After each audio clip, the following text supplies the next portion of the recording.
South Asia's skies are entering a new era, and the region is becoming one of the deadliest battlegrounds on Earth. For decades, the region's aerial rivalry was simple: India versus Pakistan, two air forces, two doctrines, and one frontline rivalry. But now, a third player is quietly stepping into the equation: Bangladesh, through procurement, modernization, and long-term planning. And when you connect all the dots, Bangladesh's new aircraft, Pakistan's next-generation fighters, and India's ongoing modernization, you start to realize something important. South Asia's air power equation is turning into something dangerous. Let's break it down. Bangladesh's quiet Air Force shift. Bangladesh is not trying to outnumber anyone. It's doing something far more dangerous. It's upgrading capability per aircraft. Over the past few years, Bangladesh has moved away from legacy platforms and focused on modern, multi-role fighters, sensors, and weapons.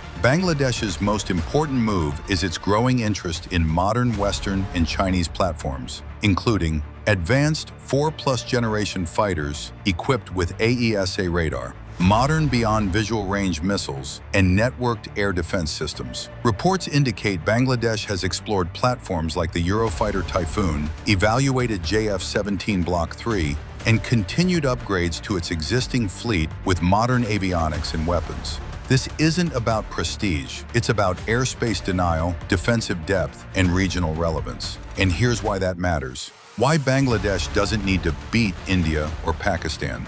Bangladesh does not need air superiority over India or Pakistan to change the regional equation. It only needs credible deterrence. Modern air warfare isn't won by numbers alone. A small but modern air force can complicate planning for much larger ones, and Bangladesh understands this. A few well-equipped squadrons, positioned correctly, can force adversaries to allocate resources, alter flight routes, and rethink escalation thresholds. That's strategic leverage. Now enter Pakistan's side of the equation. While Bangladesh is upgrading cautiously, Pakistan is doing something far more aggressive, structurally.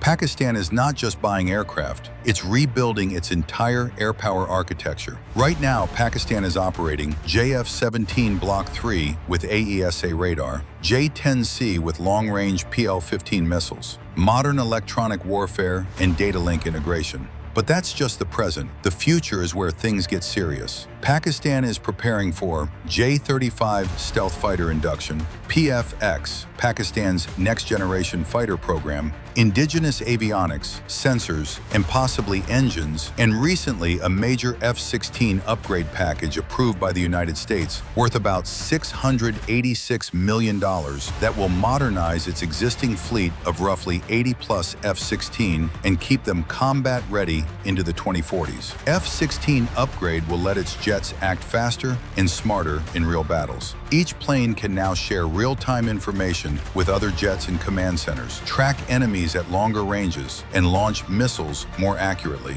Pilots can plan missions better and respond quicker to threats. Compared to before, these F-16s won't just fight alone. They can operate as a team, making the whole fleet much more dangerous and effective than the old version. This creates a layered air force: stealth aircraft for first-day penetration, advanced 4.5 Gen fighters for sustained operations, network platforms for long-duration conflict. Bangladesh upgrading its air force doesn't threaten Pakistan directly, but it forces recalculation in any multi-front or regional contingency. And then there's India. India still maintains numerical and budgetary superiority, but it also faces challenges: mixed fleet complexity, delays and failures in indigenous programs. They are also experiencing high operational costs and dependence on multiple foreign suppliers. India is modernizing, no doubt, but modernization doesn't equal instant dominance. And here's the key point: India must now consider two modernizing air forces, not one.